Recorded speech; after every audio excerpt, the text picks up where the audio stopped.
Deep in the heart of the city stood St. Mary's Hospital, a towering structure filled with grim corridors and flickering fluorescent lights. It loomed ominously on the edge of a cemetery, where tombstones silently whispered secrets of the departed. Nobody dared speak of what happened after dark, for fear of awakening the tales that slumbered in the night. Within the hospital's bowels inhabited a sinister presence, a malevolent figure known as Bill Luffy, the killer blood doctor. Underneath a coat stained with the crimson essence that flowed through the veins of his victims, Luffy cunningly hid his cold, clinical demeanor. Every night, he prowled the hospital halls, disguised as a compassionate healer, waiting patiently for his next opportunity. His victims were the most helpless, trapped souls, lying weak and vulnerable on their hospital beds. Luffy would administer their usual medication, but, unbeknownst to them, replace it with a lethal dosage. As their life force drained away, a sadistic smile crept across his face, twisted delight in his deranged game. No one ever suspected Bill Luffy, for he held an esteemed position within the hospital walls. Nurses and doctors alike admired his exceptional skill and dedication, blissfully unaware of the monster that lurked beneath the surface of his professional facade. His colleagues respected him, never questioning the increasing number of inexplicable deaths that occurred under his watch.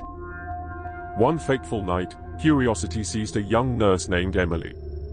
Troubled by the sudden rise in mortality rates, she delved deep into the hospital's archives, searching for answers. Countless records reflected Luffy's fingerprints. A powerful instinct fueled her determination to uncover the truth. The clock struck midnight as Emily ventured down to the basement of St. Mary's. Rows of blood samples lined the shelves, each vial deceptively normal. Spotting a suspicious vial labeled under the name of a deceased patient, her heart raced. Just as she reached out to touch it, a cold hand clamped over her mouth, and she fought futilely against her assailant's iron grip. Bill Luffy, the killer blood doctor, revealed himself in the dimly lit room. His eyes sparkled with wicked delight, relishing the sight of Emily's terror.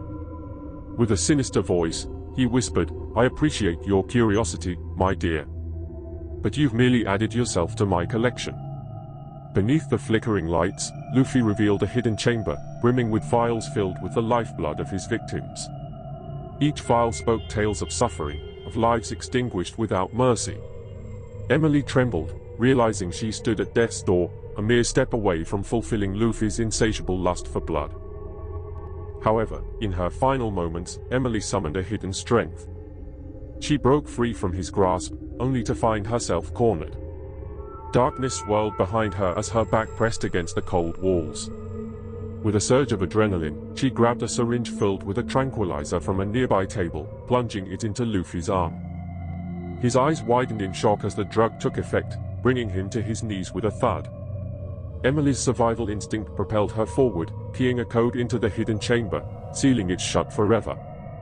She fled the hospital, leaving behind the haunting specter of Bill Luffy, forever trapped in his den of horrors. From that day on, the hospital underwent a transformation. A new era dawned, shining a light on the dark secrets that had plagued its halls for far too long.